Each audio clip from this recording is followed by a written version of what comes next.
होशंगाबाद में आज से त्रिदिवसीय बेदी प्रतिष्ठा कलशारोहण तिलक महोत्सव प्रारंभ हो रहा है। जैसा कि पूर्व विदित है, 19, 20, 21 जनवरी 2019 की पावन तिथियों में ये महोत्सव संपन्न होना है।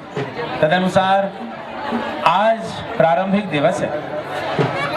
आज हम लोग पंडाल से घाट यात्रा का कार्यक्रम प्रारंभ करने जा रहे हैं।